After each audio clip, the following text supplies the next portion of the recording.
إحنا حاليًا بنستعيد الثقة في إننا نستطيع.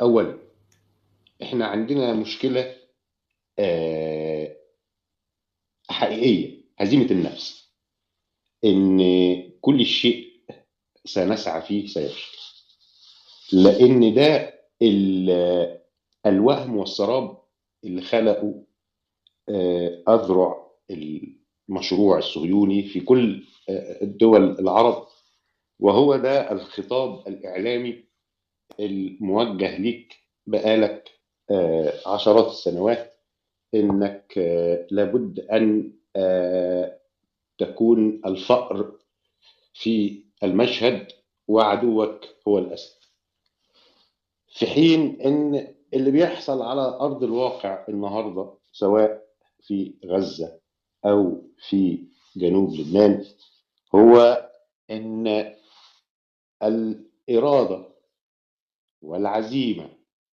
والتخطيط يغلبوا أي جيش عنده بيزنس بلان، ويغلبوا أي حد عايز يوقع ما بين القوى اللي موجودة في الإقليم علشان يسود هو.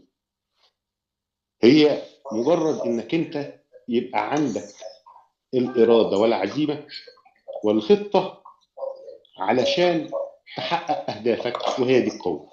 مفيش قوة غير كده. القوة هي إنك تحقق هدفك، وإحنا هدفنا إن إحنا نحرر مصر ونرجعها لأصحابها، مش إن إحنا نحكم. اللي يحكم هو بقى اللي عليه يحط البرنامج بقى اللي حضرتك بتتكلم عليه وكل الحاجات دي. إنما أنت بتتكلم في الثورة ده حدث أولا اجتماعي، ما هوش سياسي، وحدث مدمر، ما هواش بيبني. الثورة هي دمار الفساد، هي دمار هذا النظام الفاسد، وهي غير مسؤولة.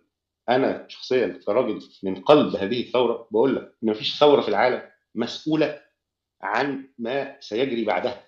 هي مسؤولة عن تهديد أي حد هيجي بعدها، بس لأن اللي هيجي بعدها هيجي بعد ثورة قامت ضد الفساد.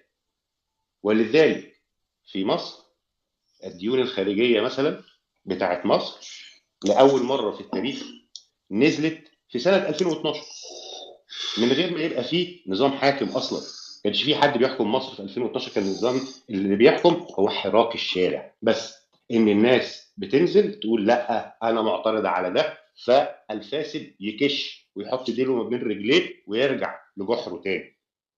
هي دي وظيفه الثوره. الثوره مش مطلوب منها تقول لي اتفق معاك. لا انا نازل اهد الفساد بس كده، وهتبني اي شيء فاسد بعده انزل اهده على دماغك تاني. وهي دي قوه الشعب.